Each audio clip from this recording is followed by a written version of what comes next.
Sometimes the people we trust most are the ones hiding the deepest secrets. The garage door groaned against Sarah Chen's crowbar as February wind cut through her thin jacket, her 8-month belly making every movement awkward and painful. She hadn't eaten a real meal in 2 days, and the electricity bills sat unpaid on their kitchen counter while Marcus claimed he was working overtime to support their growing family. But Marcus had been gone for 3 days now, and the garage had been locked for months. Sarah had built her career as a forensic accountant, tracking down hidden money for divorce lawyers, following paper trails that cheating spouses thought they'd buried forever. She knew the signs of financial deception better than anyone, yet somehow she'd missed the clues in her own home. The door finally gave way, and what she saw in the dim light made her blood freeze. Stacks of cash lined metal shelving, multiple driver's licenses bearing Marcus's face with different names scattered across a makeshift desk, and dozens of surveillance photographs, all of her, going to work, shopping for groceries, taking pregnancy tests. Every intimate moment of their marriage had been documented like evidence in a case file.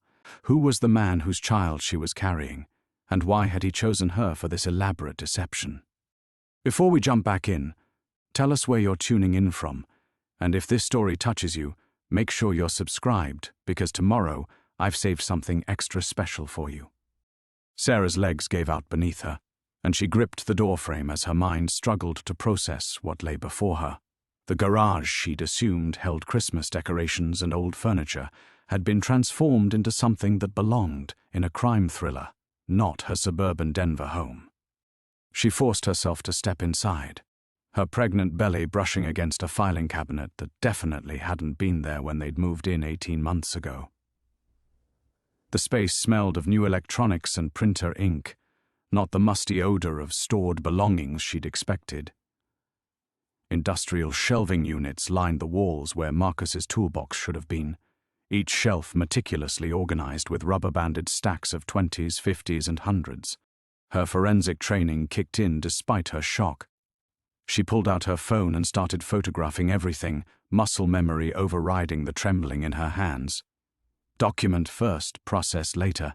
That's what she'd learned during her years tracking financial crimes. The surveillance photos drew her like a magnet. She recognized the coffee shop where she'd told Marcus about the pregnancy, captured from an angle that suggested a long-distance lens. There she was, radiant and nervous, holding the pregnancy test across from a man whose face showed not surprise or joy, but something that now looked disturbingly like satisfaction. Another photo showed her leaving Dr. Martinez's office after her first ultrasound appointment. Marcus had claimed he couldn't get off work that day, but someone had been watching. Someone had cared enough to document the moment she'd first heard their baby's heartbeat, even if it wasn't the father she'd thought it was. Driver's licenses were spread across what appeared to be a professional laminating setup. Marcus Rodriguez from Phoenix, Michael Chen from Seattle, he'd even taken her maiden name, Mark Thompson from Portland. Each ID looked absolutely authentic, and Sarah's trained eye could usually spot a fake from across a room. She picked up the Seattle license, studying the familiar features arranged into an expression she'd never seen before. This wasn't the gentle smile Marcus gave her over morning coffee, or the tired grin after his supposedly long days at the accounting firm downtown. This face looked calculating, predatory even. A laptop hummed quietly in the corner, password protected but warm, suggesting recent use. Sarah knew better than to try accessing it without preparation. Her husband, or whoever he really was, had obviously planned this operation carefully. Nothing would be left to chance. The cash was arranged in precise columns, and her accountant's mind automatically began estimating. Easily over $200,000, maybe closer to $300,000. While she'd been rationing their groceries and wondering if they could afford the baby's crib, enough money to buy a house had been sitting 20 feet from their kitchen window. Her phone buzzed with a text, and Sarah's heart stopped. Marcus's number flashed on the screen. "Sorry, babe. Client crisis extending into next week. You hanging in there? Love you both. Both. The baby and her. except now she wondered what version of love this man was capable of feeling, if any.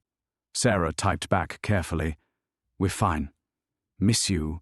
She couldn't let on that she knew. Not yet. Not when she had no idea who she was really dealing with. Investigating other people's lives had always been a puzzle to solve, a professional challenge that engaged her analytical mind. But standing in her own garage, 8 months pregnant and surrounded by evidence that her entire marriage was a fabrication, Sarah felt something she'd never experienced in her career: complete helplessness. She'd built her reputation on being thorough, on catching details that others missed. How had she lived with this man for nearly 2 years without seeing any of this? How had she shared a bed, planned a future, created a life with someone who was photographing her like a surveillance target? The baby kicked hard against her ribs as if responding to her elevated heart rate. Sarah placed a protective hand over her belly, feeling suddenly exposed. If Marcus had orchestrated their meeting, their relationship, even their pregnancy, then what did he want with their child? She photographed everything systematically. The money, the IDs, the surveillance photos, the equipment. Whatever game Marcus was playing, she needed evidence. As a forensic accountant, she knew that whoever controlled the documentation controlled the narrative. But as she worked, a more terrifying realization crept over her. If Marcus had been this careful about everything else, he would have security measures she hadn't considered yet. Cameras, motion sensors, ways to know if his operation had been discovered. Sarah's phone buzzed again. This time, it wasn't a text. Unknown number. No message. Just a photo. Her own face stared back at her from the phone screen, taken moments ago from inside the garage. She was looking directly into the camera, though she couldn't see any visible surveillance equipment. Below the image, 3 words appeared. "Found it yet?" Sarah's phone slipped from her numb fingers, clattering against the concrete floor.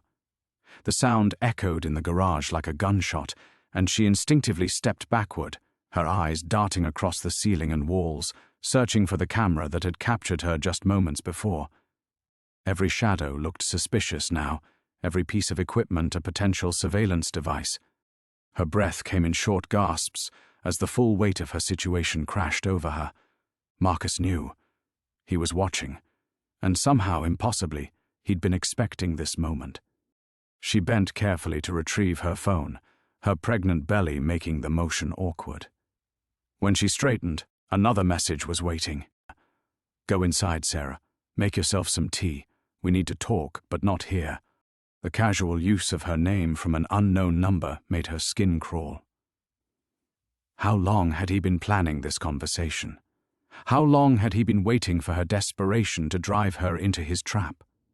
Sarah backed toward the garage door, never taking her eyes off the space that had seemed so ordinary just an hour ago. Once outside, she fumbled with the lock, her shaking hands barely able to coordinate the simple task of securing the door that had started this nightmare. Inside the house, everything looked exactly as she'd left it, but nothing felt the same. The cheerful yellow kitchen where she'd learned to make Marcus's favorite dumplings now seemed like a stage set. The living room where they'd spent countless evenings watching Netflix and planning their baby's future felt hollow, performative. She put the kettle on with mechanical precision, muscle memory guiding her through the familiar routine, while her mind raced. The chamomile tea that usually calmed her pregnancy anxiety now seemed like props in someone else's play. Had Marcus suggested this brand? Had he encouraged this nightly ritual? She couldn't remember anymore. Her phone rang just as the kettle began to whistle. "Hello, Sarah." The voice was Marcus's, but the tone was nothing she'd ever heard before. Clinical, professional, almost gentle, but in a way that made her feel like a patient receiving a terminal diagnosis. "Who are you?" The words came out as barely a whisper. "I'm your husband, the father of your child." That part was always real. There was a pause and she could hear airport announcements in the background. "I know this is confusing." "Confusing?" Sarah's voice cracked. "I found surveillance photos of myself in our garage. You've been watching me like a criminal. I've been protecting you like an asset." The casual cruelty of that statement hit her like a physical blow. She sank onto the kitchen stool where she ate breakfast every morning, where she'd excitedly showed Marcus pregnancy apps on her phone, where she'd cried 3 weeks ago when the medical bills came due and their checking account couldn't cover them. "The money," she said. "All that cash while I've been rationing groceries. That money isn't for groceries, Sarah. It's working capital. And soon, it'll be seed money for our daughter's future." "Our daughter?" Sarah's hand flew to her belly. "How do you know it's a girl?" "I don't even know that yet." Another pause. "Your medical records aren't as secure as you'd think. Dr. Martinez runs a very trusting practice." Violation of that revelation made her physically nauseous.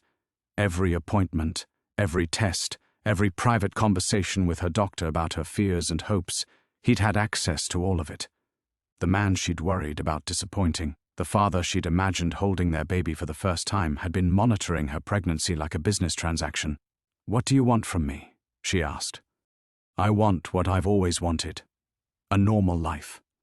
A family. A future that doesn't involve looking over my shoulder every day." His voice softened slightly, and for a moment he almost sounded like the Marcus who brought her coffee in bed on Saturday mornings.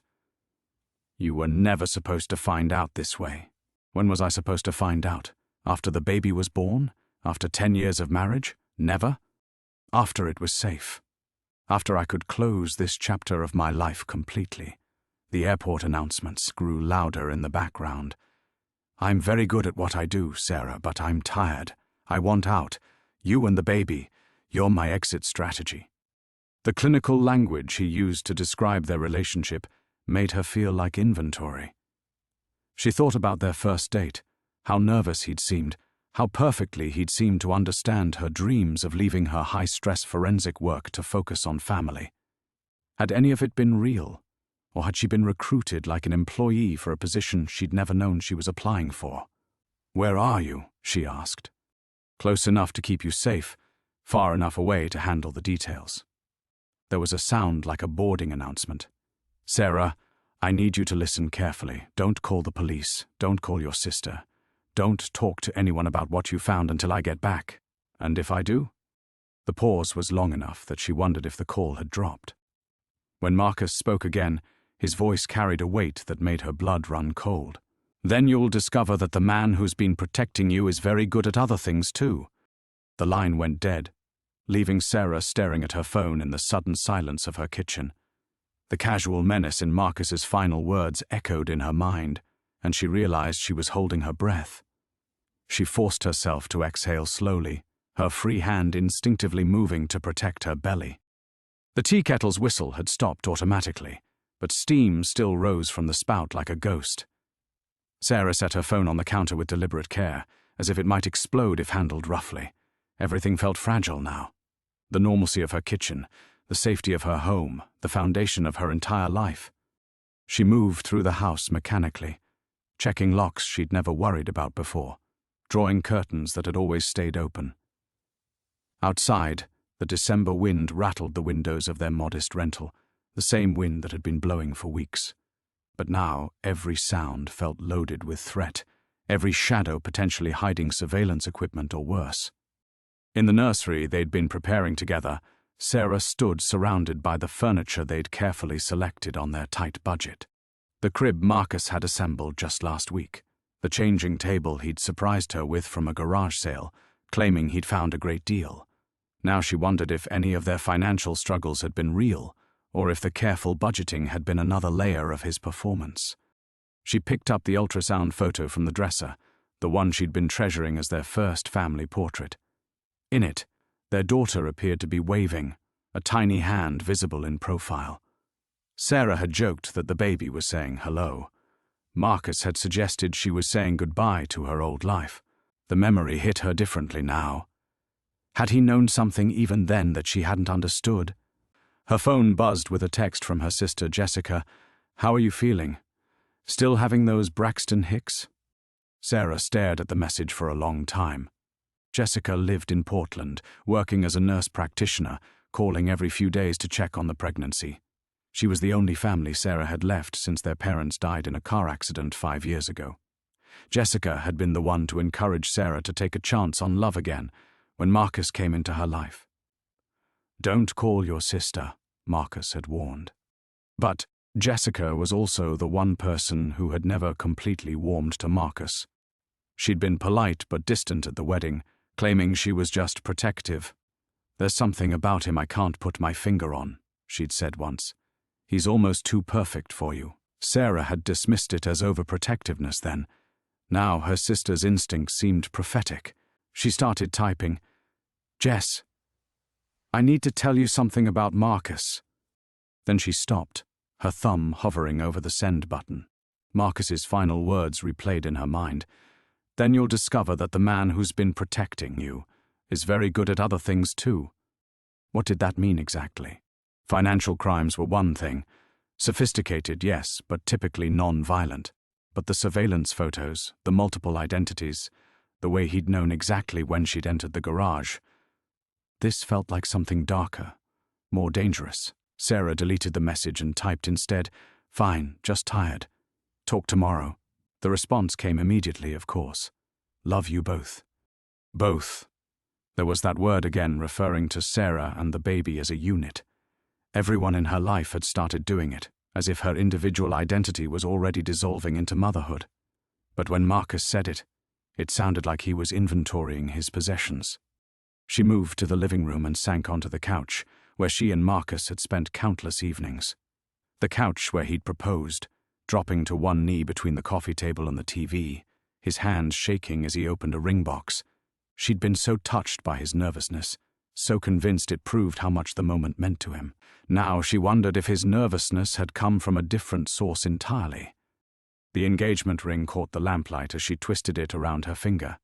A modest solitaire, perfectly appropriate for their budget. Had he bought it with laundered money while she'd been carefully saving for their wedding? Had he calculated the exact size and style that would appeal to her, the way a con artist studies their mark? Sarah closed her eyes and tried to remember a single moment when Marcus had surprised her, when he'd revealed something unexpected about himself or reacted in a way that seemed genuinely spontaneous. The memories felt contaminated now, every sweet gesture potentially calculated, every intimate conversation possibly scripted. But then there were other memories. The way he'd held her hair back when morning sickness struck. The night he'd driven through a snowstorm to get her ice cream at 11 p.m., the afternoon he'd come home early and found her crying over a pregnancy book, gathering her into his arms without asking questions. Had those moments been performance too? Was he really that good an actor, or had some part of their relationship been genuine? The baby kicked sharply, as if responding to her agitation. Sarah looked down at her belly and felt the weight of the impossible choice settling over her. She could call the police and expose Marcus, but she had no idea what kind of danger that might bring to her door. She could run, but where would a heavily pregnant woman with no money go? She could wait for Marcus to return and pretend nothing had changed, but that felt like walking deeper into a trap. Or she could dig deeper herself. Sarah sat frozen on the couch, her hands pressed against her belly as if she could shield her daughter from the chaos surrounding them. The weight of her options, or lack thereof, pressed down like the December snow accumulating on their roof. Each path forward seemed to lead deeper into darkness. Dig deeper yourself. The thought terrified her more than any of the alternatives.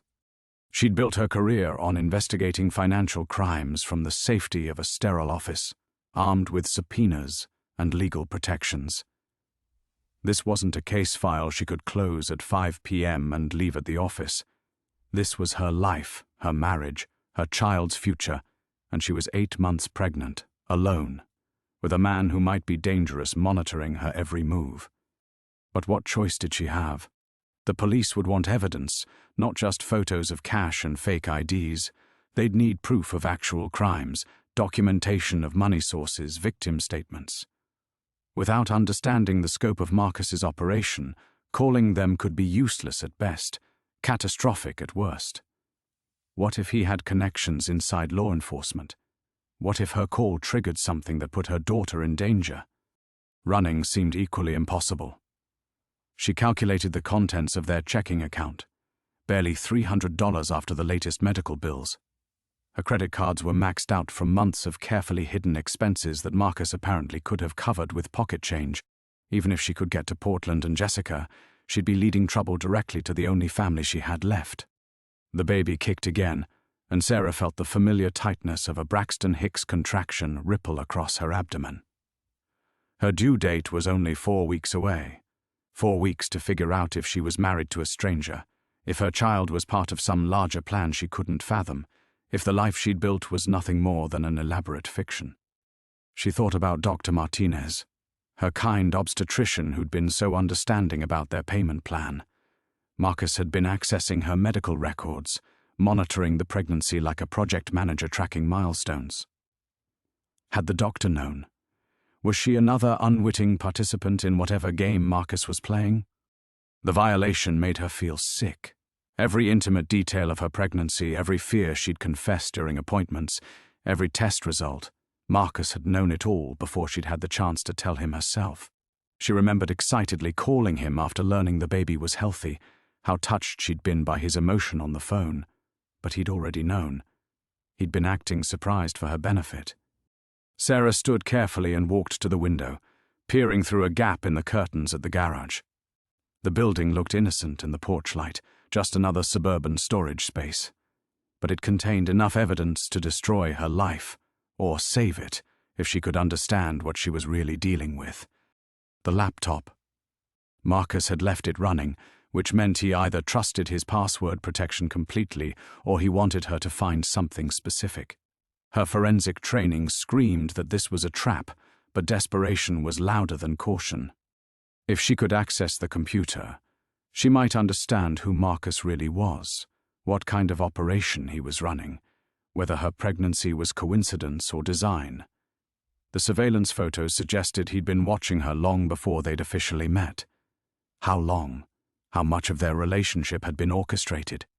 But attempting to break into his system would be crossing a line she couldn't uncross. Right now, she could still claim ignorance, pretend she'd never entered the garage, play the role of the unsuspecting wife. Once she actively investigated, she became a threat that Marcus might need to neutralize. The thought of that word, neutralize, in connection with her husband made her dizzy. This was the man who brought her prenatal vitamins with breakfast, who'd painted the nursery twice to get the color just right, who whispered to her belly every night before bed. But it was also the man who'd been photographing her without consent, accessing her medical records, living under multiple identities while she struggled to pay for groceries. Which version was real? Could both somehow be true? Her phone sat silent on the coffee table, Marcus's warning echoing in her memory. Don't call anyone. The isolation felt deliberate, calculated.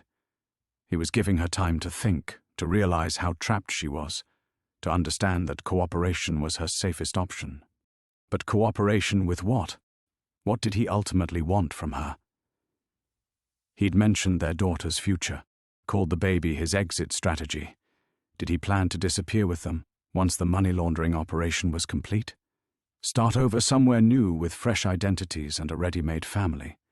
The baby shifted restlessly inside her, responding to Sarah's elevated stress. She forced herself to breathe slowly, to think like the trained investigator she'd once been instead of the frightened wife she'd become. One step at a time. Gather information first, make decisions later. But every instinct warned her that the next choice she made would determine not just her future, but her daughter's as well. And Marcus was already 3 steps ahead. Sarah sat motionless on the couch for what felt like hours, watching the garage through the gap in the curtains as if it might reveal its secrets from a distance. The December wind had died down, leaving an unsettling stillness that made every small sound, the house settling, the refrigerator cycling on, her own heartbeat, seem amplified and significant. The baby hadn't moved in a while, settling into one of those deep sleeps that Dr. Martinez assured her were normal, but that always made her anxious. Sarah pressed her hand to her belly, feeling for the reassuring nudge of a tiny foot or elbow.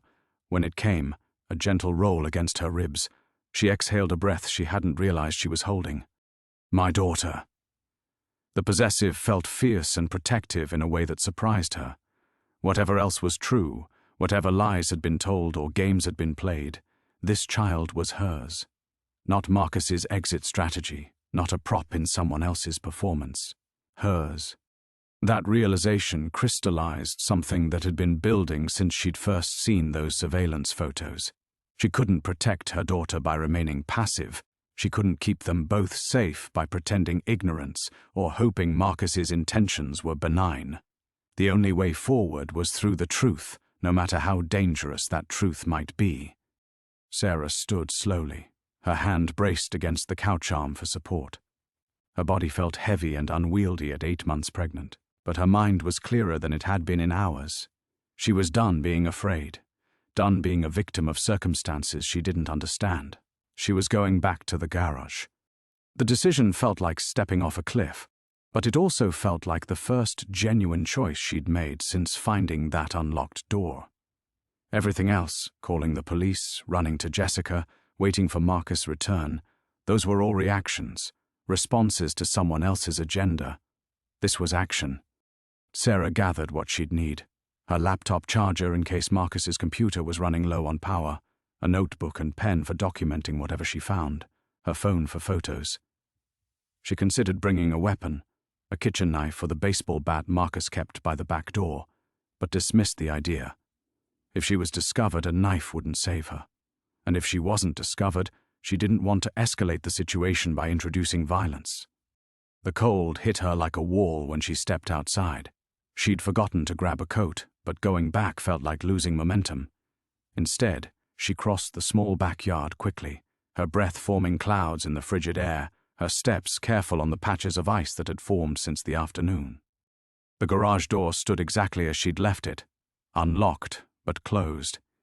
She paused with her hand on the handle, giving herself one last chance to change her mind. She could turn around right now, go back inside, pretend none of this had happened. Marcus would return in a few days, and they could go back to their normal life of breakfast routines and nursery preparations and planning their daughter's future. But it wouldn't be normal, would it? It would be performance, knowing what she knew now. And what kind of mother would she be if she raised her daughter in a foundation of lies, surrounded by money that came from crimes she was too frightened to understand? Sarah opened the door and stepped inside. The space felt different now, charged with significance and possibility rather than shock. The laptop screen still glowed, patient and waiting. The filing cabinets stood like silent sentries guarding their secrets. The surveillance photos seemed less invasive and more like evidence, proof that her instincts were right, that this investigation was necessary. She approached the computer with purpose this time. Marcus had left it running, which meant either supreme confidence in his security measures or a deliberate invitation. Given everything else she'd learned about his careful planning, she suspected the latter. He wanted her to find something specific, to understand something particular about their situation. But Sarah had spent years investigating financial crimes, following digital paper trails that criminals thought they'd erased. She knew how to look beyond the obvious, how to find the information people didn't want found. Whatever Marcus intended her to discover, she would find that and more. The password prompt appeared as expected when she touched the trackpad. She tried the obvious combinations first: his birthday, her birthday, their anniversary. Nothing worked, which didn't surprise her. Marcus wouldn't be careless about something this important, but he'd made one crucial mistake. He'd fallen in love with a forensic accountant. Sarah pulled out her phone and began photographing everything she could see: the computer setup, the filing cabinets, the surveillance photos, the view angles that might reveal what Marcus found important to monitor. Whatever happened next, she would have documentation. Then she settled into the folding chair, opened her notebook, and began the systematic investigation that would either save her family or destroy it completely. There was no going back now. The methodical approach calmed her nerves. Sarah had always found comfort in systematic investigation, in breaking complex problems into manageable pieces. She started with what she could observe without touching anything, documenting the physical setup, the sight lines, the careful organization that revealed Marcus's priorities. The filing cabinets drew her attention first. Unlike the computer, they showed no obvious security measures beyond simple locks. Sarah tried the handles experimentally and found the top drawer of the nearest cabinet unlocked. Her heart hammered as she eased it open. Financial records filled hanging folders with dates going back 3 years, long before she'd met Marcus. But these weren't the careful household budgets she'd grown used to managing. These were bank statements for accounts she'd never heard of, in names that weren't quite Marcus's, but close enough to pass casual inspection. Marcus Chen, Mark Cheng, Martin Charles. The amounts made her dizzy. Hundreds of thousands flowing in and out in carefully timed transfers, each transaction precisely calibrated to stay just under federal reporting requirements. The patterns were sophisticated, professional. This wasn't some desperate scheme cooked up by an amateur. This was the work of someone with serious training and connections. A sound outside made her freeze, footsteps crunching on the icy driveway. Sarah's blood turned to ice water as she realized Marcus might have returned early, that her investigation might be over before it had truly begun. She eased the filing cabinet shut and moved to the small window, peering through the gap between surveillance photos. A figure moved past the streetlight, but it wasn't Marcus. Mrs. Patterson from next door was walking her ancient terrier on his final outing of the night, bundled in a thick coat and moving slowly on the slippery sidewalk. Sarah watched until they disappeared around the corner, then forced herself to breathe normally again. The interruption reminded her how exposed she was. Marcus could return at any time, and she had no way of knowing when. She needed to work faster, focus on what was most important. The computer password remained the key. Sarah studied the setup again, looking for clues Marcus might have left deliberately or accidentally. A post-it note was stuck to the monitor's edge with what looked like random numbers. 0, 2,251,990. Too obvious to be the actual password, but potentially a hint. She tried variations, flipping the numbers, adding letters, using it as a foundation for something more complex. Nothing worked. Frustration built as precious minutes ticked by, but Sarah forced herself to think like Marcus instead of like herself. What would matter to him? What would feel secure but memorable? Then she noticed something she'd missed before. One of the surveillance photos was positioned differently from the others, slightly askew, as if it had been touched recently. It showed her leaving Dr. Martinez's office, but written in small pencil in the corner was a date, December 15th, 2018. The day they'd met. She remembered it perfectly, that coffee shop near her old office where she'd stopped to escape the December cold. Marcus had been behind her in line, had offered to pay when her card was declined due to a bank error. They'd ended up talking for 2 hours about everything and nothing, but if this photo was dated correctly, he'd already been watching her that day. Their chance encounter had been anything but coincidental. Sarah stared at the photo, her mind reeling.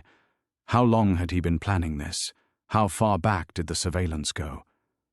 She searched through the other photos with new urgency, looking for dates, for patterns that might reveal the scope of his deception. That's when she heard it, the distinct sound of a key in the front door of the house. Sarah's world telescoped to pure survival instinct. Marcus was home 3 days early, and she was trapped in his secret operations center, with no plausible explanation for her presence. The garage had no back exit, and the window was too small to crawl through 8 months pregnant. But the sound came again, and she realized it wasn't the front door. Someone was unlocking the garage's side entrance, the door she hadn't even known existed behind a stack of boxes that must have been carefully arranged to hide it. Sarah looked around desperately for somewhere to hide, but the space was too open, too organized. Whoever was coming would see her immediately. Her phone was in her hand. She could call for help, but help wouldn't arrive in time. The filing cabinet was still open a crack from her hasty closure. The door swung open, and a figure stepped inside, but it wasn't Marcus. It was a woman Sarah had never seen before, Asian, perhaps mid-30s, wearing dark clothing and moving with professional efficiency. She took in Sarah's presence without surprise, as if she'd expected to find someone there. Mrs. Chen, the woman said calmly, closing the door behind her. "My name is Agent Linda Wu, FBI Financial Crimes Division. I think it's time we talked."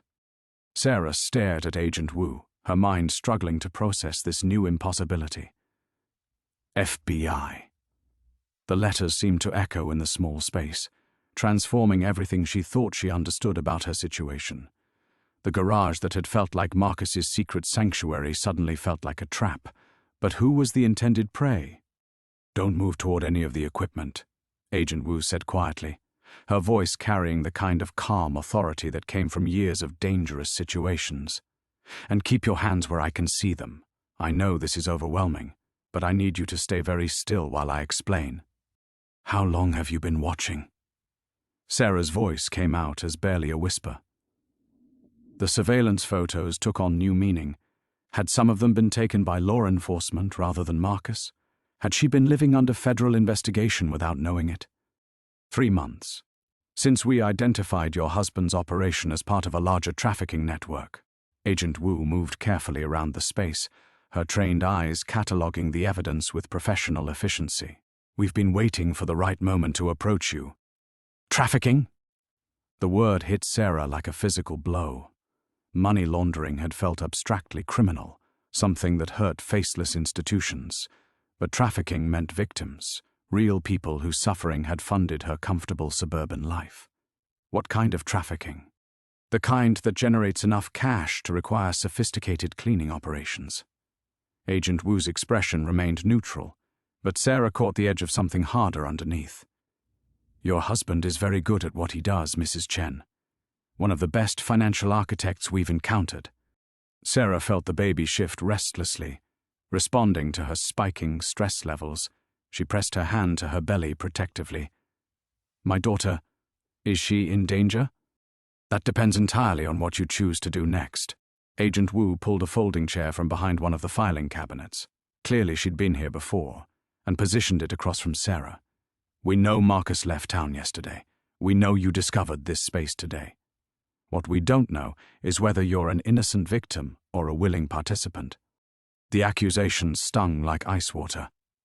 "I had no idea any of this existed until today. I've been struggling to pay for groceries while he's been—" Sarah gestured helplessly at the cash-counting machines, the multiple computers. "I'm 8 months pregnant and we've been living on food stamps." "Yes, we know about your financial situation. Very convincing cover." Agent Wu's tone suggested she'd heard similar protests before. The struggling young wife, the difficult pregnancy, the isolated suburban life. It's textbook operational security for someone in Marcus's position.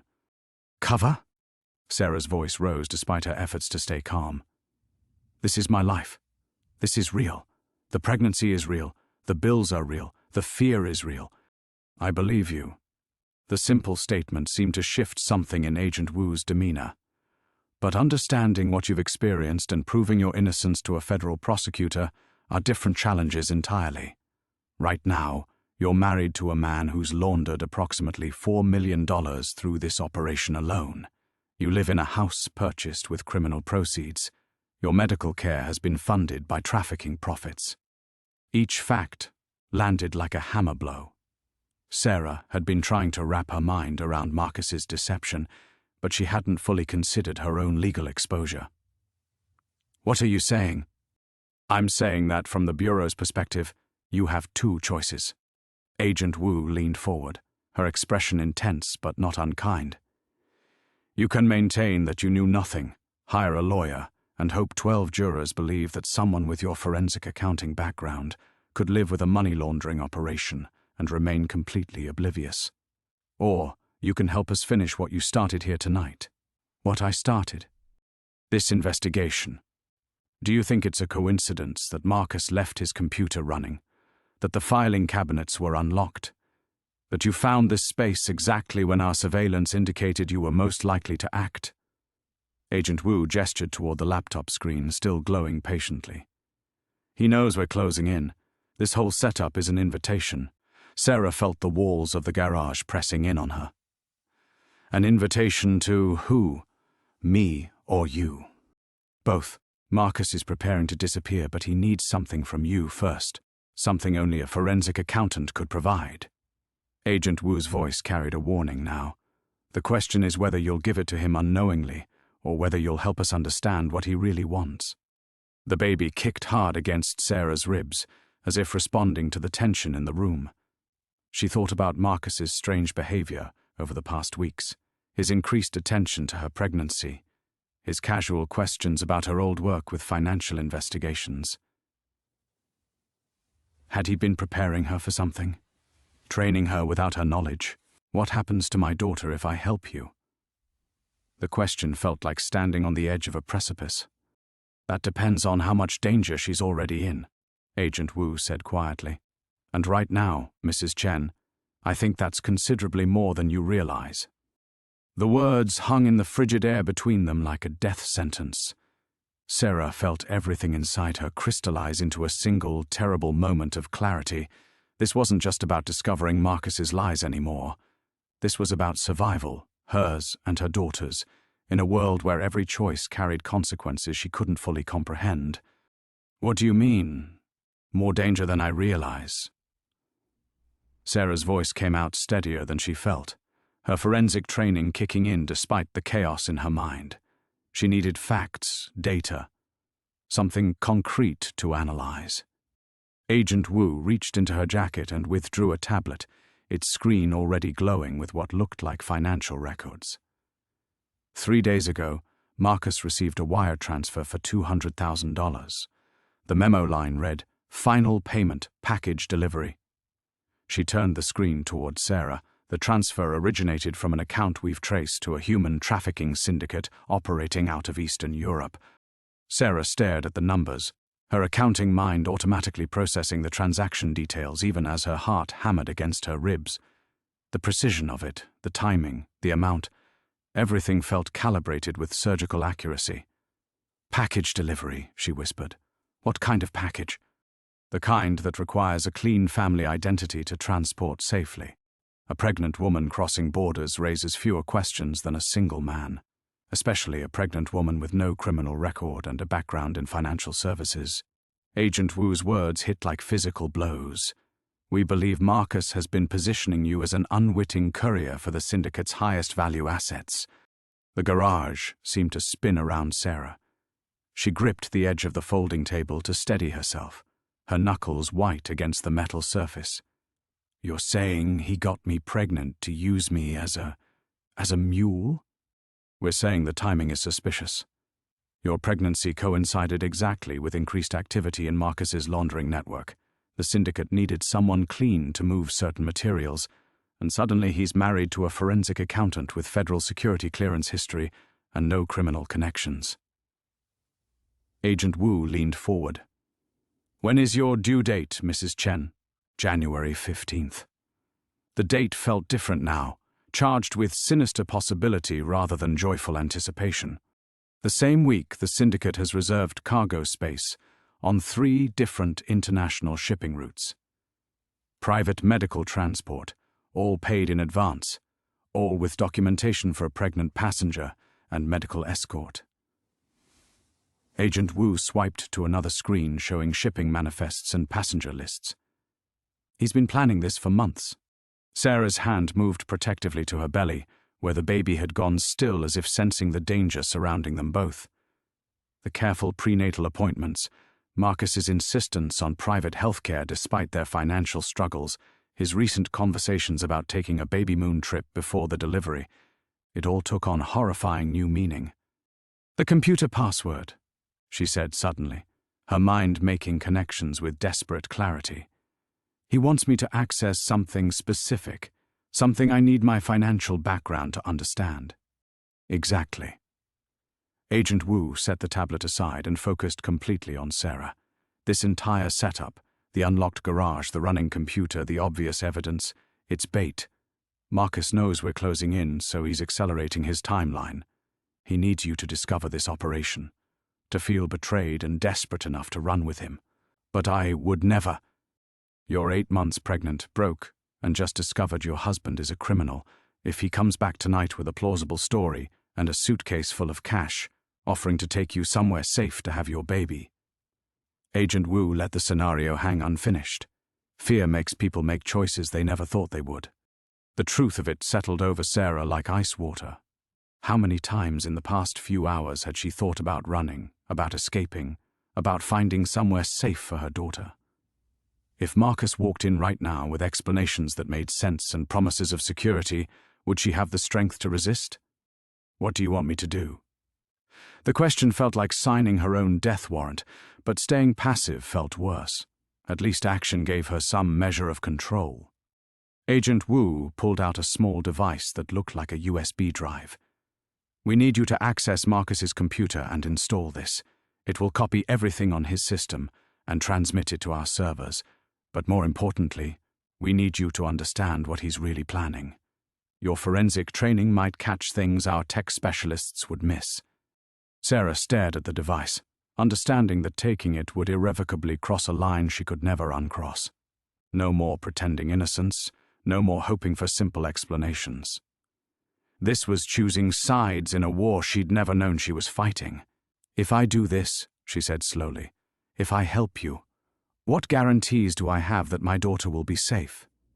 Agent Wu met her eyes directly, and for the first time since entering the garage, her professional mask slipped slightly. None, Mrs. Chen, but I can promise you this. If you don't help us stop him, your daughter will be born into a world where she's nothing more than another asset in Marcus's criminal enterprise. Is that really the life you want for her? The baby kicked once, sharp and insistent, as if demanding an answer. Sarah reached for the USB drive with trembling fingers, but before she could grasp it, the garage suddenly blazed with light. Car headlights swept across the windows, followed by the unmistakable sound of Marcus's BMW pulling into the driveway. Agent Wu moved with lightning speed, snatching back the device and melting into the shadows behind the filing cabinets. "Don't mention me," she whispered urgently. "Act like you just discovered this yourself. We'll be watching." The headlights died, leaving Sarah alone in the humming artificial light, with her heart hammering against her ribs.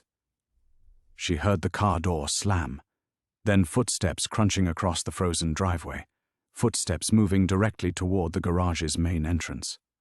Panic flooded her system. There was nowhere to hide, no way to explain her presence here except with the truth. Sarah looked desperately around the space, trying to figure out how to position herself, what story might possibly work. The lock turned. "Sarah?" Marcus's voice carried surprise, but not the shock she expected. "Honey, what are you doing out here?" He stepped inside, and Sarah felt the last pieces of her world crumble. This wasn't the man she'd married, not anymore. Something fundamental had shifted in his posture, his expression, the way he moved through the space. Gone was the slightly awkward charm she'd fallen in love with, replaced by a cold calculation that made her skin crawl. "I was looking for something to sell," she said, her voice barely audible. "We needed grocery money, and you weren't answering your phone." Marcus smiled, but it was a predator's smile now. "And what did you find?" The question hung between them like a blade. Sarah realized with growing horror that he wasn't surprised to find her here. He wasn't scrambling for explanations or trying to cover up the evidence. He was calm, controlled, as if this moment had been planned as carefully as everything else. "I found out who my husband really is," she whispered. "Good." Marcus moved to the computer and began typing with practiced efficiency. "That saves us considerable time. I was wondering how long it would take you to piece things together, given your background." Sarah watched him work, her forensic mind automatically noting how comfortably he navigated the system, how his fingers flew across the keyboard without hesitation. This wasn't someone pretending to be a criminal. This was someone who'd been living this life for years.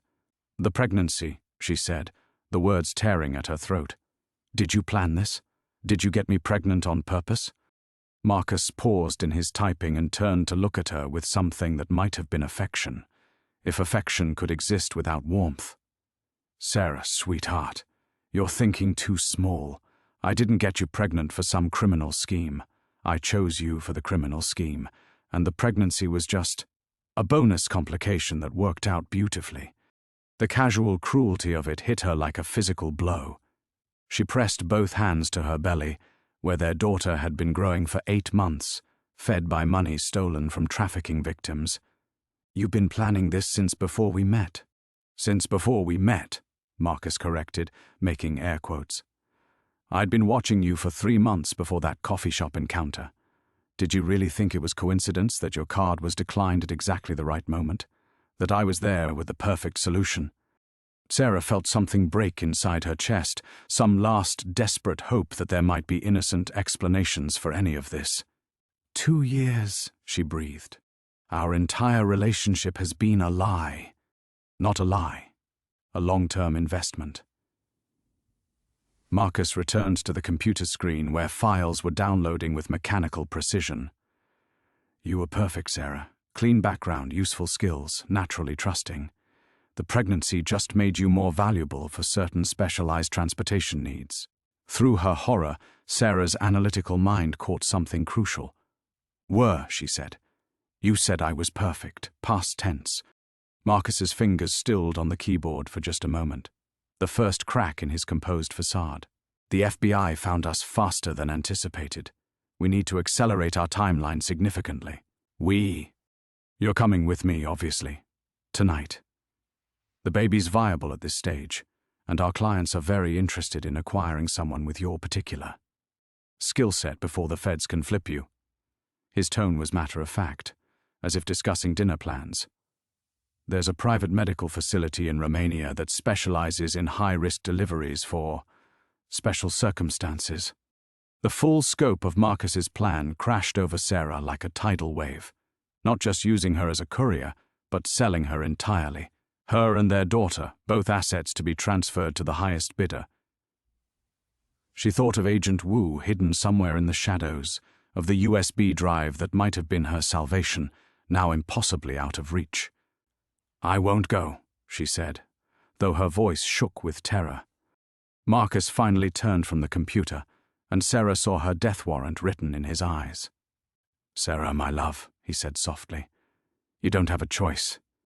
The words hit Sarah like a physical blow, but instead of crumbling under their weight, something unexpected happened. The terror that had been paralyzing her for the past hour crystallized into something harder, sharper, a cold fury that cut through her fear like a blade through silk. "No choice," she repeated, her voice gaining strength with each syllable. "That's where you're wrong, Marcus, or whoever you really are." For the first time since entering the garage, Marcus looked genuinely surprised. He'd calculated for her fear, her desperation, her maternal instincts, but he hadn't accounted for the steel core that had made her successful in forensic accounting, the same relentless pursuit of truth that had once unraveled corporate fraud schemes. "Sarah, you're in shock. You're not thinking clearly." "I'm thinking more clearly than I have in 2 years. She moved closer to the computer setup, her analytical mind now working at full capacity despite her physical exhaustion. "You said the FBI found you faster than anticipated, which means they've been investigating you for months, probably longer, which means every financial transaction, every communication, every move you've made has been monitored." Marcus's hand moved almost imperceptibly toward his jacket pocket, but Sarah caught the motion. She was seeing him clearly for the first time, not as her husband, not as the father of her child, but as what he truly was. A predator who had systematically dismantled her life piece by piece. "Including this conversation," she continued, her voice steady now. "You're not just talking to me, Marcus. You're talking to them. Agent Wu and whoever else is listening. Every threat you've just made, every detail about Romania and your clients, it's all being recorded." The mask slipped completely from Marcus's face, revealing something cold and calculating that made Sarah's skin crawl. But now she recognized it for what it was. Desperation masked as control. He needed her cooperation, which meant he was more trapped than she was.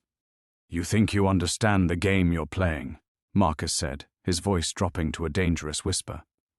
"You have no idea what these people are capable of.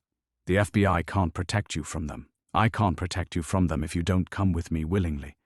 Sarah felt the baby move restlessly in response to her elevated heart rate, and the sensation triggered something profound, a fierce maternal protectiveness that burned away the last remnants of her fear.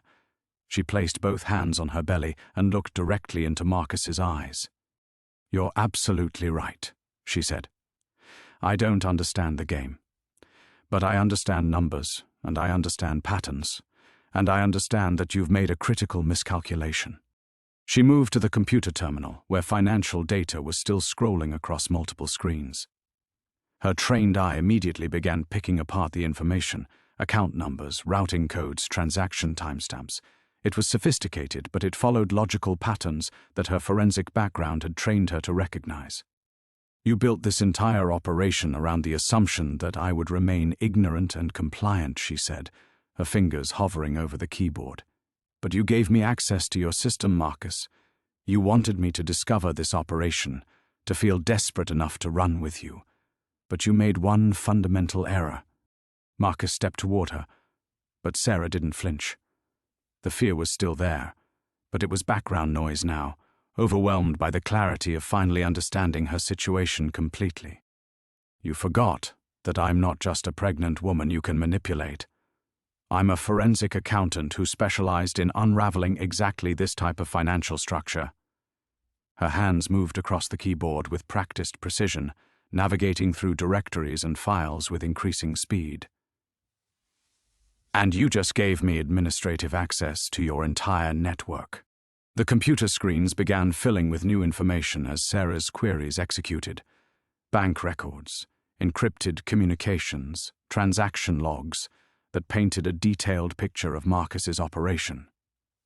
But more importantly, they revealed something that made her blood run cold. "The baby," she whispered, staring at a medical file that had appeared on screen. "You've already arranged for someone else to take her." The file contained detailed information about their unborn daughter: genetic markers, projected birth weight, even a proposed delivery schedule. It was marked with a transaction code and a delivery address in Romania, but the recipient information showed a different name entirely. Not Marcus's clients, someone else, someone who had apparently paid significantly more for exclusive access. Marcus had gone very still behind her. "Sarah, step away from the computer." But she was deep in the data now, her forensic instincts following threads that revealed the true scope of his betrayal. The operation wasn't just about money laundering or human trafficking. It was about something far more valuable and personal. He had orchestrated their entire relationship, her pregnancy, even this moment of discovery, to deliver a very specific product to a very specific buyer. "She's not even yours, is she?" Sarah's voice was barely audible. "The baby. You arranged for artificial insemination. You've been planning to sell her since conception." The revelation hit with the force of a physical blow, rewriting every memory of the past 2 years in a new and terrible light. But with it came something unexpected, a fierce clarity about exactly what she needed to do. The silence that followed Sarah's words felt like the eye of a hurricane, deceptively calm while destruction gathered force all around them. Marcus stood frozen behind her, and Sarah could feel his shock radiating through the space like heat from a fire. She had found the one truth he never intended her to discover. "You're wrong," he said finally, but his voice lacked conviction. "The insemination records are fabricated. Standard procedure for client documentation." Sarah's hands moved across the keyboard with surgical precision, following data trails that led deeper into the operation's core. "Standard procedure," she repeated, pulling up medical files that painted an increasingly horrific picture. "Is that what you call timing my ovulation cycles? Drugging my prenatal vitamins to ensure optimal fetal development for your buyers?" Each keystroke revealed new layers of betrayal. Marcus hadn't just monitored her pregnancy, he had orchestrated it down to the molecular level. The specialized prenatal care, the expensive supplements he'd insisted on despite their financial struggles, even the specific nutrients in her diet had all been calculated to produce the healthiest possible product for sale. "Sarah, stop!" Marcus's voice carried real desperation now. "You don't understand what you're accessing. Those files are encrypted for a reason." But Sarah was beyond stopping. The analytical mind that had once unraveled corporate embezzlement schemes was now dissecting the architecture of her own destruction, and with it came something she hadn't felt in months: power, real, tangible power over her situation. "I understand perfectly," she said, her fingers flying across the keys. "You needed a clean cover identity, so you targeted a forensic accountant with federal clearance history and no criminal connections. You needed biological material for your trafficking operation, so you selected someone with specific genetic markers your clients requested." Her voice grew stronger with each revelation. "And you needed someone vulnerable enough to manipulate, so you systematically destroyed my financial independence until I had nowhere else to turn." The computer screens filled with financial records that showed the true scope of Marcus's planning. 2 years of carefully orchestrated poverty while money flowed through accounts he controlled. Every declined credit card, every overdue bill, every moment of desperate hunger had been engineered to break down her resistance. But as Sarah absorbed the magnitude of his manipulation, something unexpected happened. The devastating betrayal that should have crushed her instead crystallized into an unbreakable resolve. She had been forensically analyzing her own destruction, and now she understood exactly how to dismantle the system that had created it. "You made one critical error in your planning, Marcus," she said, saving key files to an encrypted partition she'd created. "You assumed I would remain the same person you targeted 2 years ago. But trauma changes people, and desperation sharpens survival instincts you didn't account for." Behind her, she heard Marcus moving, reaching for something in his jacket pocket, but Sarah had already anticipated this moment. Her hand moved to a secondary keyboard, executing commands she'd prepared while they talked. "I've just transmitted your entire financial network to 3 different FBI servers," she said calmly. "Bank routing numbers, client lists, transaction histories, shipping manifests, everything. But more importantly, I've frozen your operational accounts using your own security protocols against you." The soft chime of successful transmission filled the garage, followed by Marcus's sharp intake of breath. Sarah turned to face him and saw the gun in his hand, but the sight didn't trigger the terror she expected. Instead, she felt only a cold satisfaction at having accurately predicted his response. "You can't run this operation without those accounts," she continued, her voice steady despite the weapon pointed at her chest. "Your clients won't get their merchandise, your associates won't get paid, and your Romanian contacts will lose their investment. In the criminal world, that makes you a liability rather than an asset." "You have no idea what you've just done," Marcus said, but his usual confidence was cracking. "They'll kill us both now. You, me, and the baby." "No," Sarah said, placing both hands protectively on her belly where their daughter moved restlessly, as if sensing the danger. "They'll kill you. I'm evidence now, Marcus. A federal witness who can testify about your entire operation. Killing me would bring down heat they can't afford." For the first time in 2 years, Sarah felt like herself again, analytical, strategic, and completely in control of her decisions. The terrified pregnant woman who had broken into this garage hours ago was gone, replaced by someone harder and infinitely more dangerous. "The FBI is already surrounding this building," she said, though she wasn't entirely certain this was true. "Agent Wu has been recording everything since you arrived. Your only option now is surrender, and even that might not be enough to save your life once your associates realize what you've cost them." Marcus's hand shook slightly as he gripped the gun, and Sarah realized with crystalline clarity that she was no longer his victim. She was his judge, jury, and executioner, armed with nothing more than truth and an unbreakable determination to protect her child. The game had changed completely, and for the first time since this nightmare began, Sarah was winning. The standoff stretched between them like a taut wire, Marcus's gun trained on Sarah while she remained perfectly still at the computer terminal. But Sarah's mind was racing through calculations that had nothing to do with fear and everything to do with survival. She had committed to destroying his operation, and now she needed to finish what she'd started before he found a way to salvage the situation. "You're bluffing about the FBI," Marcus said, his voice regaining some of its calculated control. "If they were really here, they would have moved already. You're alone, Sarah. You've always been alone in this."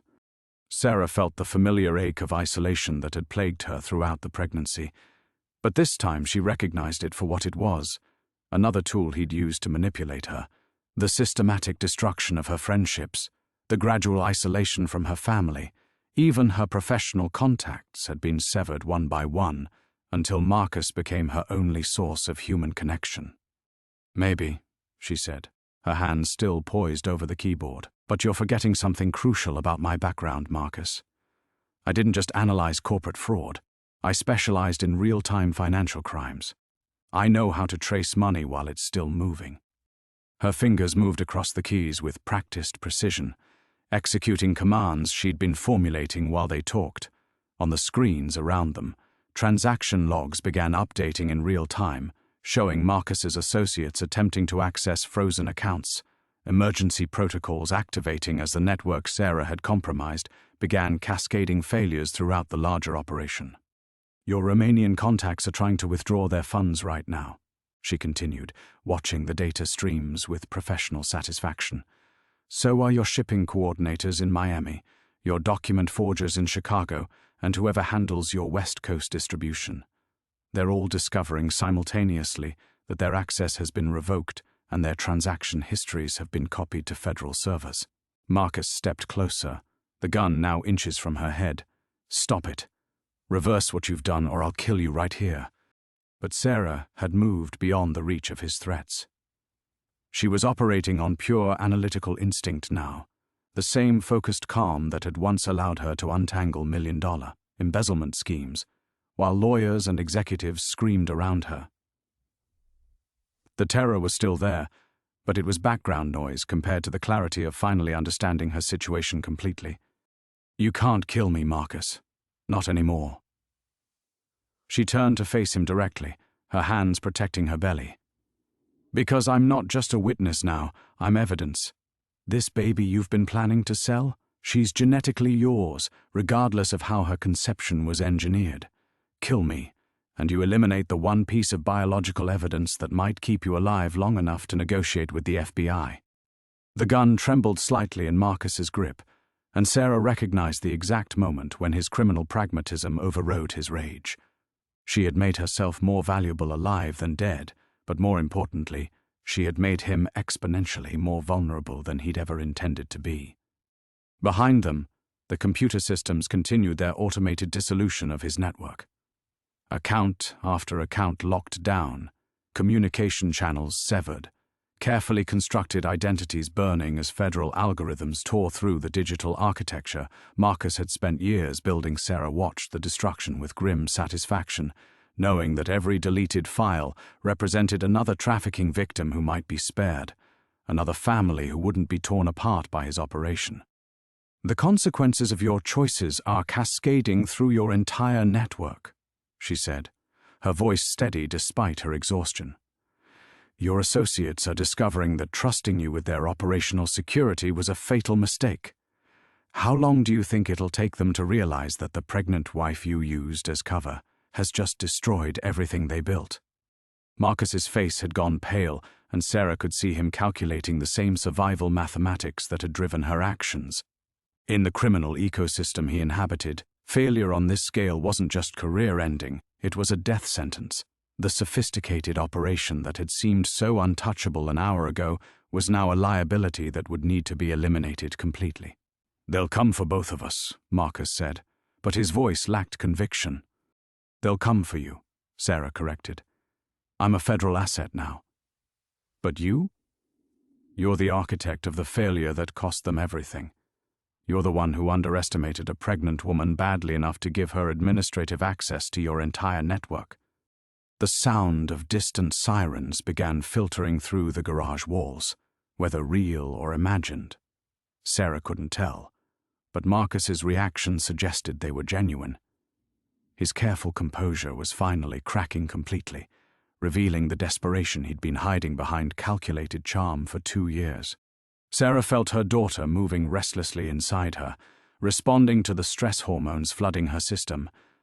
But for the first time since discovering the truth about her marriage, she felt genuine hope for their future.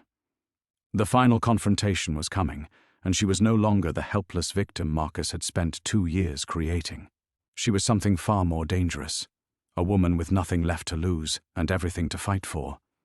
The sirens grew louder, their wailing cutting through the garage's insulation like knives. Sarah watched Marcus's face cycle through emotions, rage, calculation, desperation, as he realized the inevitable was closing in around them. But she wasn't finished. The woman who had broken into this garage hours ago would have cowered at the sight of his gun. The woman she had become understood that she held the ultimate weapon, complete knowledge of his network and the federal government's protection. "Put the gun down, Marcus," she said, her voice carrying an authority she'd never possessed before. "It's over. Your operation is dead. Your associates are burning their connections to you as we speak.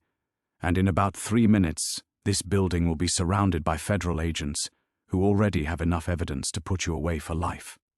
But Marcus wasn't listening. His eyes had taken on a wild quality that suggested he was no longer calculating odds. He was simply reacting.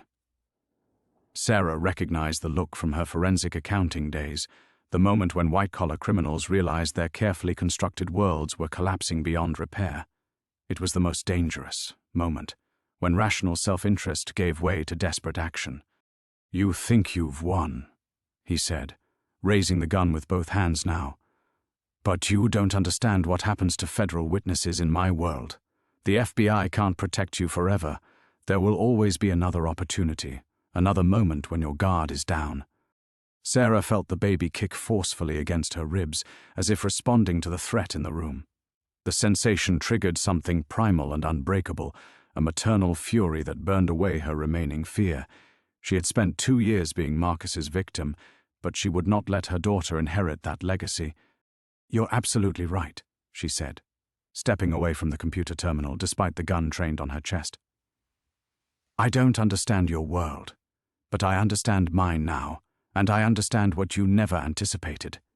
She moved with deliberate calm toward the evidence she'd discovered earlier, the surveillance photos of herself, the medical records documenting her pregnancy, the financial documents that proved systematic abuse.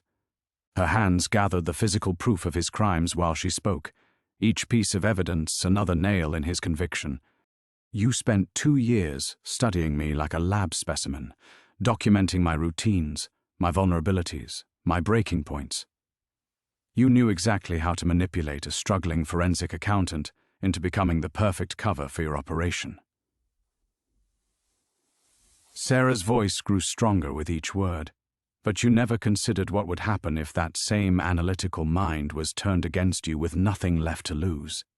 The sirens were close enough now that she could distinguish individual vehicles, multiple cars, possibly federal response teams based on the coordination she could hear in their approach patterns.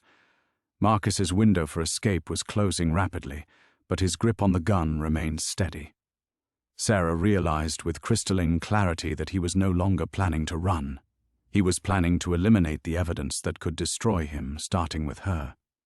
"The difference between us," she continued, still gathering documents while maintaining eye contact, "is that you've been playing a game where other people are disposable pieces.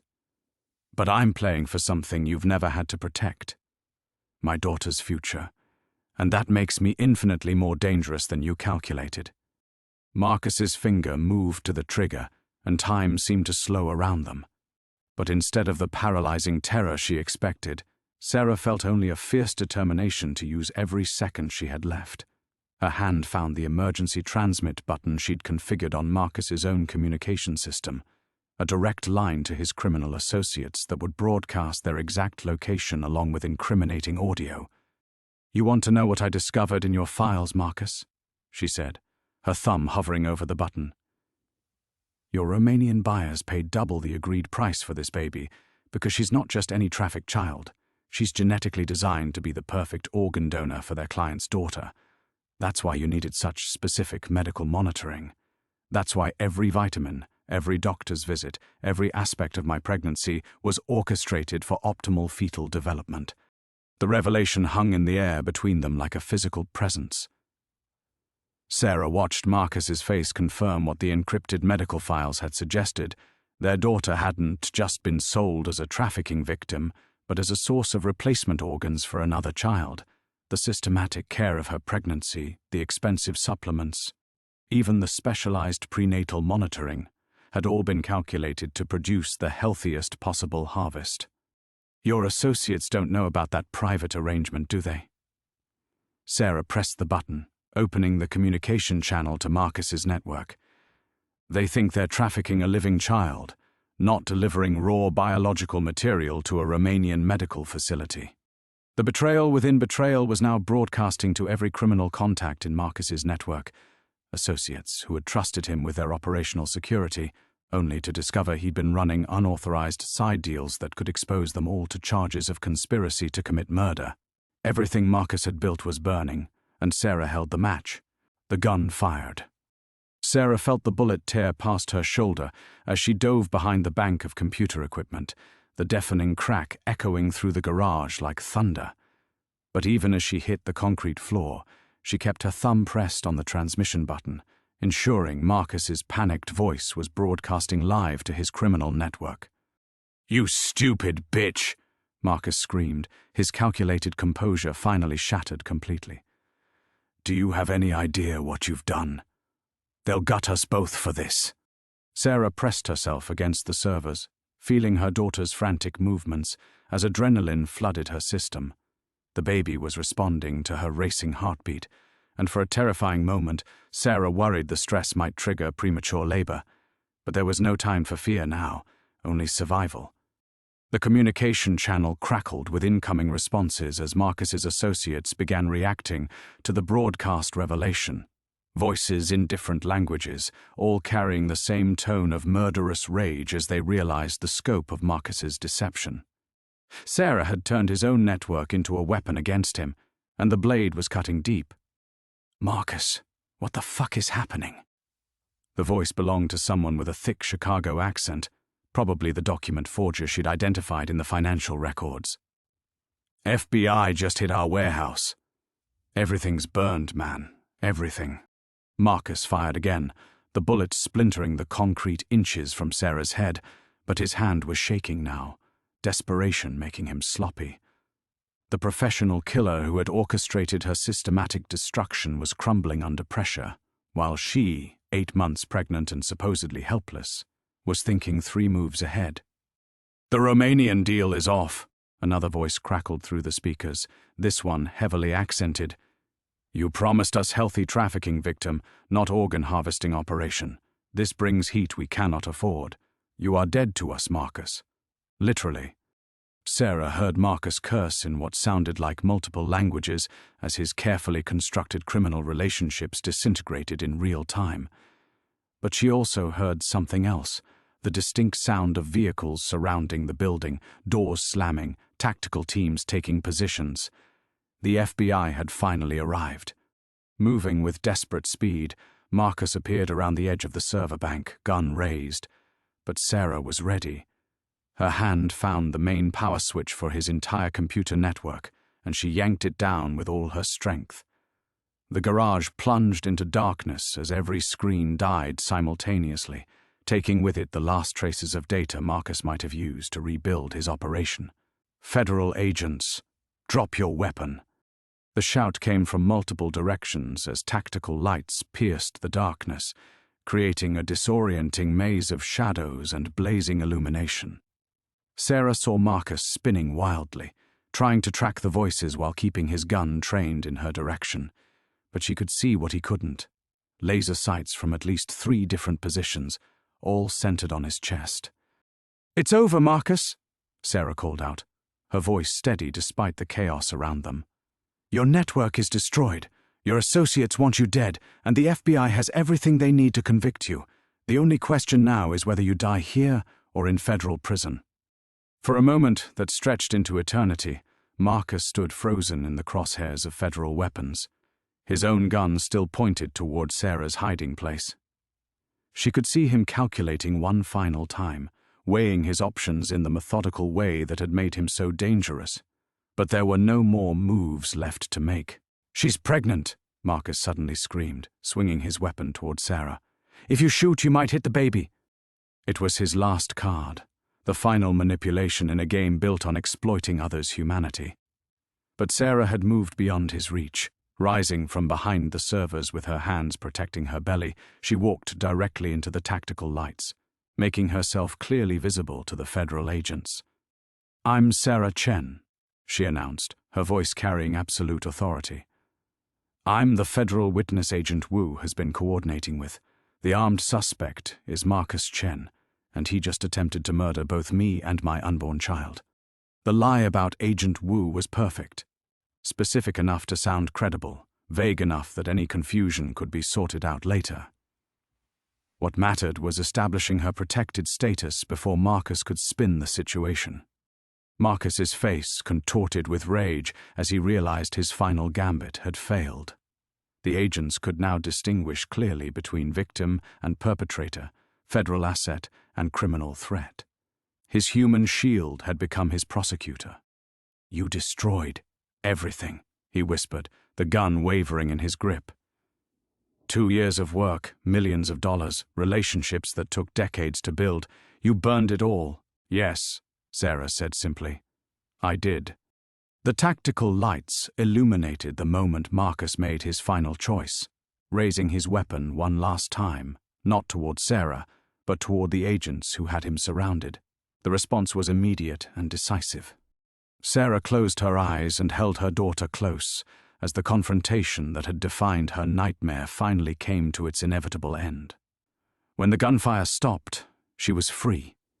When Sarah opened her eyes, the garage had transformed into something resembling a crime scene from her old forensic accounting days, controlled chaos with purposeful movement in every direction. Federal agents secured the area while paramedics approached her with careful professionalism, their hands gentle as they guided her away from Marcus's still form. "Ma'am, we need to get you checked out," the lead paramedic said, his voice cutting through the ringing in her ears. "You've been through significant trauma, and we need to make sure the baby is okay." Sarah nodded numbly, allowing herself to be led to the ambulance waiting outside. But even as the medical team began their examination, her analytical mind was processing what she had just accomplished and what it had cost her. The garage that had been her prison for the past several hours now stood as evidence of the most complete victory she could have imagined. Marcus's network was destroyed, his criminal empire reduced to digital ash, and her daughter was safe from the horror that had been planned for her. But victory, Sarah realized, always demanded payment. As the paramedic attached monitoring equipment to track her daughter's heartbeat, Agent Rodriguez approached with an expression that mixed relief and grim necessity. Sarah had met her briefly during the chaos, the lead federal investigator who had been tracking Marcus's operation for months without knowing about Sarah's existence. "Mrs. Chen," Rodriguez began carefully, "I need to explain what happens next. You've provided us with unprecedented intelligence about a trafficking network we've been hunting for 2 years. The evidence you've secured tonight will save hundreds of lives.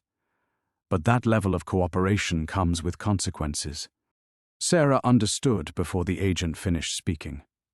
She had made herself the primary witness against an international criminal organization, one with resources, connections, and a demonstrated willingness to eliminate threats. The woman who had broken into this garage seeking grocery money was gone forever, replaced by someone who would spend the rest of her life looking over her shoulder. "Witness protection," she said, her voice steady despite the magnitude of what that meant. "Complete identity change. New name, new city, new life." "Everything," Rodriguez confirmed. "Your old identity dies tonight, along with Marcus's operation. Sarah Chen will disappear into federal protection, and whoever you become next will need to build a life from nothing. No contact with former friends, family, anyone from your previous existence. The child you're carrying will grow up knowing only the woman you become, never the woman you were." The sacrifice crystallized around her like ice forming on glass. She would never again be the forensic accountant who had once taken pride in her analytical precision. Never again be the woman who had met Marcus at that coffee shop 3 years ago, back when her biggest worry was student loan payments. The entire foundation of her identity, her name, her history, her connections to the world, would be erased to protect the daughter she had fought so desperately to save. "There's more," Rodriguez continued, her professional sympathy evident. "The medical monitoring you received during your pregnancy was part of Marcus's operation, but it also provided the best prenatal care available. In witness protection, you'll have standard federal health care. Good, but not the specialized treatment you've been receiving. There may be complications we can't anticipate." Sarah felt her daughter respond to her elevated heart rate, small movements that reminded her of everything she was protecting. The baby who would be born free but would never know her mother's real name, who would grow up safe but disconnected from any family history that predated tonight, who would inherit a life purchased with the complete sacrifice of another. But as the monitor showed her daughter's strong, steady heartbeat, Sarah understood that this was not loss, it was transformation. The woman who had discovered Marcus's operation had been broken by betrayal and manipulation. The woman who would emerge from federal protection would be someone entirely different, a mother who had fought an international criminal network and won. "I accept," Sarah said, her hands resting protectively over her belly. "Complete protection, full identity change, whatever it takes to keep her safe." Rodriguez nodded with professional respect. "You'll be briefed on the full details after medical clearance, but I want you to understand the scope of what you've accomplished. The intelligence you've provided will dismantle trafficking operations across 3 countries. The financial evidence you secured will lead to asset forfeiture worth millions of dollars. The communication intercepts will expose criminal networks that have operated in the shadows for decades." As the ambulance pulled away from the suburban house that had been her prison, Sarah caught a final glimpse of the garage through the rear window. The building looked innocuous now, just another storage space in another middle-class neighborhood. Nothing about its exterior suggested it had been the nerve center of an international crime syndicate, or the place where Sarah Chen had died and someone new had been born. The price of victory was everything she had been, but what she had become was worth infinitely more. Her daughter kicked again, strong and defiant, carrying the promise of a future purchased with the complete sacrifice of the past. The federal hospital room was sterile and anonymous, exactly like the life Sarah was about to inherit. She lay propped against starched white pillows, monitoring equipment, tracking both her vital signs and her daughter's steady heartbeat. A rhythmic reminder that everything she had sacrificed had been worth it. 48 hours had passed since the garage, and the woman staring back at her from the bathroom mirror that morning looked like a stranger wearing Sarah Chen's face.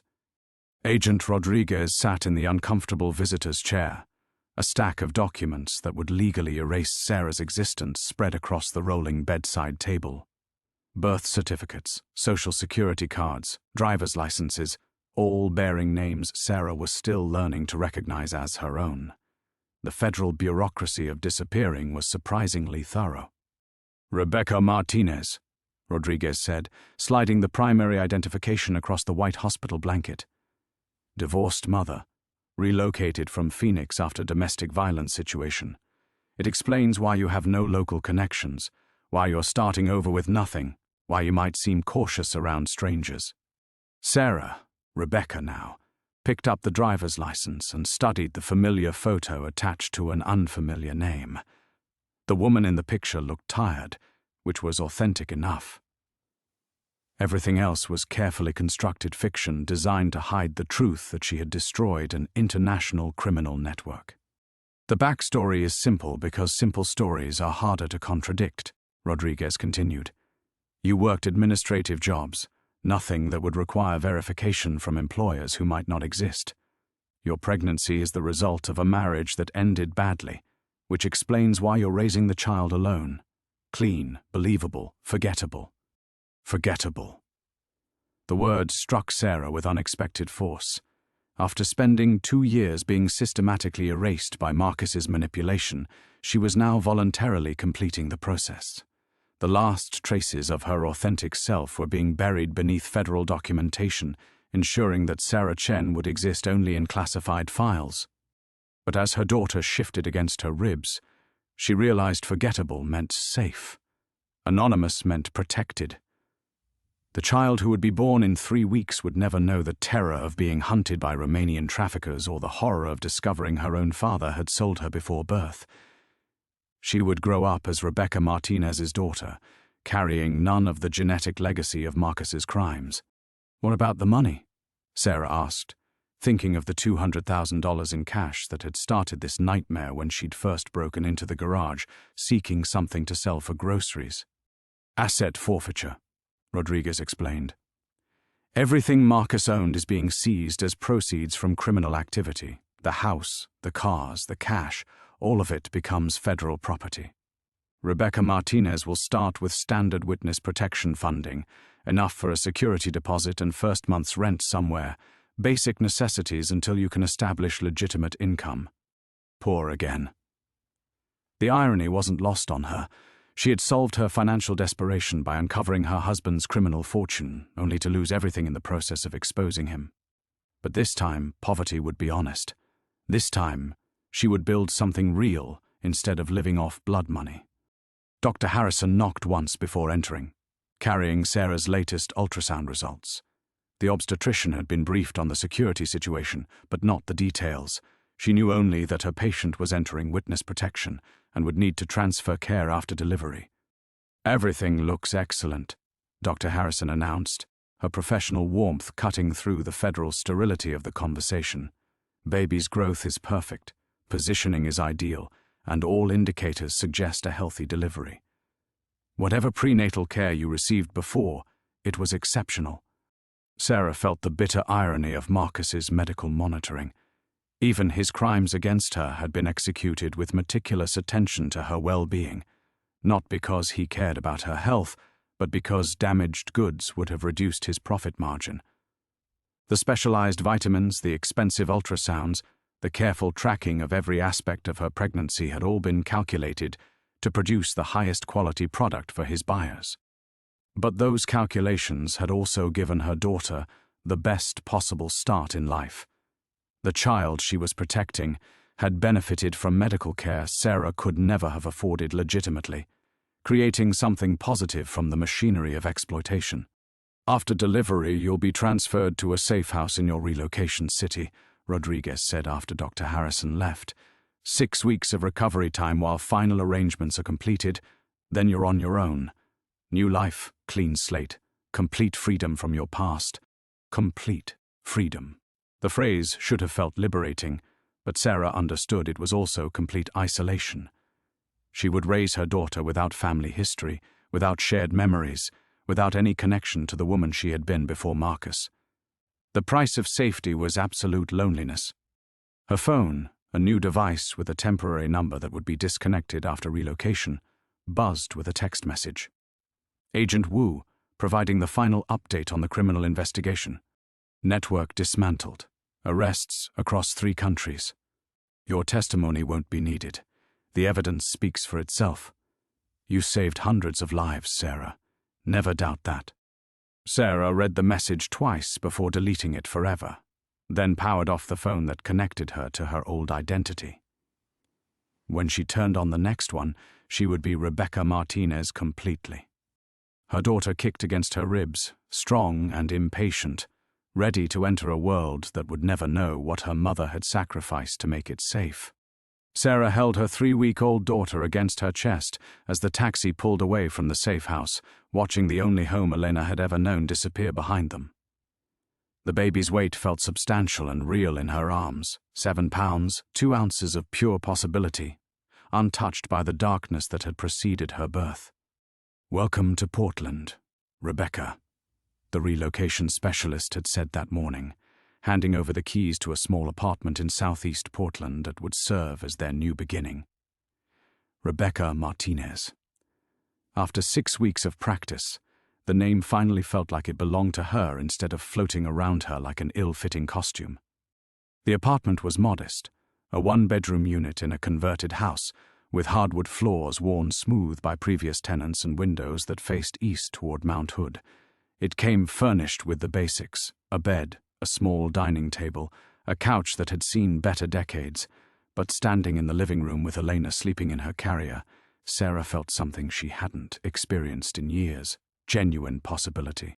The woman who had broken into that garage in Denver had been driven by desperation, seeking grocery money while 8 months pregnant. The woman unpacking diapers in Portland was someone entirely different. She moved with quiet confidence, her decisions guided by hard-won wisdom rather than fear. Every choice she made now was her own, unmanipulated by Marcus's careful psychological architecture. Elena stirred, making the small sounds that meant she would be hungry soon. Sarah settled into the second-hand rocking chair, her one purchase with the federal relocation stipend, and began nursing her daughter while studying the view through rain-spotted windows. Portland's grey February afternoon looked nothing like Denver's harsh winter, but more importantly, it felt nothing like the suffocating suburban trap where she had been systematically erased. Her phone rang, the new number that belonged to Rebecca Martinez's legitimate life. Sarah answered carefully, still unused to hearing her assumed name spoken aloud. "Rebecca? This is Linda from the temp agency. We have a bookkeeping position available if you're interested. Part-time, flexible hours. Perfect for new mothers. Work." The concept felt revolutionary after 2 years of Marcus systematically destroying her professional confidence. He had convinced her that pregnancy made her unemployable, that no one would hire someone so distracted and emotional. But Rebecca Martinez had a clean employment history and excellent references, carefully constructed federal fiction that would allow her to rebuild what Sarah Chen had lost. "I'm very interested," she heard herself say, her voice steady and professional. "When would you need me to start?" After arranging the interview for the following week, Sarah returned to the quiet ritual of feeding her daughter. Elena's dark eyes, Marcus's eyes unfortunately, tracked her mother's face with the intense focus of someone learning to recognize love. It was the only inheritance from her father that Sarah couldn't change, but she was determined it would be the only one. The bookkeeping job was perfect. Sarah's forensic accounting skills were far beyond what the position required, but that overqualification felt like armor now, rather than frustration.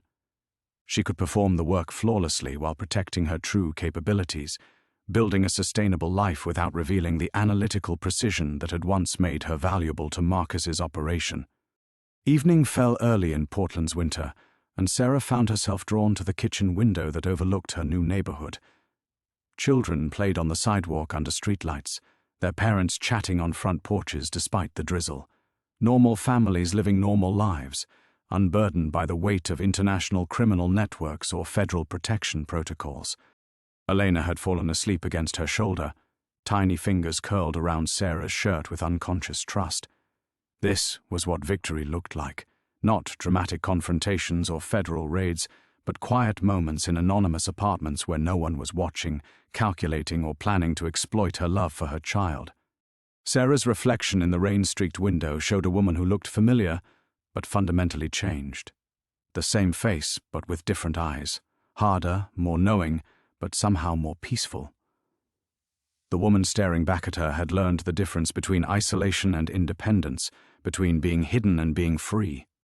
Tomorrow she would interview for a job using skills she had reclaimed from Marcus's psychological destruction. Next week she would enroll Elena in the pediatric practice recommended by the federal handlers, routine medical care provided by doctors who saw them as patients rather than merchandise. Next month she would begin the slow work of building friendships with people who knew only Rebecca Martinez, the divorced mother starting over after domestic violence. The lies that protected them were becoming truth through repetition and time. Sarah had returned to a world that looked normal from the outside, but she carried the knowledge of what lurked beneath suburban facades, what monsters could hide behind loving gestures, what prices people paid for safety they never knew they needed. But she also carried Elena, the daughter whose future had been purchased with the complete sacrifice of her mother's past, and who would grow up free because Sarah had chosen transformation over preservation. In the reflection, both their faces looked peaceful, home at last. 2 years had passed since that first night in Portland, and Sarah found herself standing in the same kitchen window where she had once seen only her own reflection and Elena's sleeping face. Now Elena toddled around their feet, babbling in the mixed English-Spanish that came naturally in their diverse neighborhood, chasing shadows cast by the late afternoon sun. The apartment had evolved into something that felt genuinely theirs. Elena's artwork covered the refrigerator, scribbled rainbows and stick figures that bore no resemblance to the clinical perfection of Marcus's carefully curated life. Books spilled from makeshift shelves, a mixture of Elena's picture books and Sarah's professional development materials. The forensic accounting textbooks were long gone, replaced by small business management guides and children's literature in both languages. Rebecca Martinez had proven surprisingly durable as an identity. The bookkeeping job had led to a promotion, then a lateral move to a non-profit organization that helped immigrant families navigate financial systems. The work felt meaningful in ways that her previous career never had. She was using her analytical skills to protect rather than expose, to build rather than dismantle. Elena looked up from her blocks, dark eyes bright with intelligence that came from Sarah rather than Marcus. "Mama, up!" she demanded, raising her arms with the absolute confidence of a child who had never doubted her mother's love. Sarah lifted her daughter, marveling at how solid she felt, how real.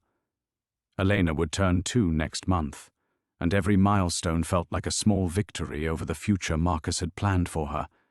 She spoke in complete sentences now, had strong opinions about everything from breakfast choices to bedtime stories, and showed no signs of the trauma that had preceded her birth. "What do you see out there, baby girl?" Sarah asked, settling Elena on her hip as they looked through the window together. "Birds," Elena announced, pointing at the crows gathering in their neighbor's cherry tree. "Lots of birds." The simplicity of it struck Sarah with unexpected force. Elena saw birds where Sarah still sometimes saw surveillance. Elena saw neighbors where Sarah had learned to see potential threats. Her daughter was growing up with the luxury of taking safety for granted, the most precious gift Sarah could have given her. The doorbell rang, and Sarah felt the familiar flutter of alertness that would probably never completely fade. But it was just Maria from downstairs, dropping off Elena's favorite toy that had somehow migrated between apartments during yesterday's playdate. "Coffee tomorrow?" Maria asked, as she always did. "Elena can play with Carlos while we pretend to be adults." "Perfect," Sarah replied, meaning it. Maria knew nothing of witness protection or federal agencies, saw only Rebecca Martinez, the single mother who had moved to Portland after a difficult divorce. The friendship was built on shared experiences of raising toddlers and navigating career challenges, uncomplicated by the weight of Sarah's hidden past. After Maria left, Sarah returned to the evening routine that had become sacred. Dinner, Elena insisting on feeding herself with varying degrees of success. Bath time, Elena's delighted shrieks echoing off bathroom tiles. Story time, tonight's selection being a bilingual book about a little girl who traveled the world. "Mama," Elena said as Sarah tucked her into the crib she would soon outgrow. "Sing the song." The lullaby had evolved naturally, a mixture of half-remembered melodies from Sarah's own childhood and lyrics she invented about brave little girls who could become anything they wanted. Elena's eyes grew heavy as Sarah's voice filled the small bedroom, and she drifted off, clutching the stuffed elephant that had been her first gift in witness protection. Standing in Elena's doorway, watching her daughter sleep peacefully in a room decorated with rainbows and picture books, Sarah felt the full weight of transformation settle around her like armor that had finally grown comfortable. The woman who had broken into Marcus's garage had been fighting for survival. The woman tucking Elena into bed was building something far more valuable than mere safety. Her phone buzzed with a text from the nonprofit's director, asking if she might be interested in supervising the new financial literacy program they were launching. More responsibility, more visibility, more trust placed in Rebecca Martinez's capable hands. Sarah typed back her acceptance, no longer afraid that success would make her a target. Tomorrow she would drop Elena at daycare, where her daughter played with children whose parents came from a dozen different countries and spoke as many languages. Elena was learning that diversity was normal, that starting over was possible, that mothers could be strong and gentle simultaneously. The future stretched ahead of them, unwritten and full of possibility. Elena would attend schools and make friends and fall in love and choose careers, all while carrying only the faintest genetic echo of Marcus's darkness. She would grow up knowing that her mother was strong enough to build a life from nothing, wise enough to distinguish between hiding and healing, brave enough to choose love over fear. Standing in their small apartment as Portland rain began to fall, Sarah felt something she had thought was lost forever. The quiet satisfaction of being exactly who she chose to be, exactly where she belonged. Complete at last.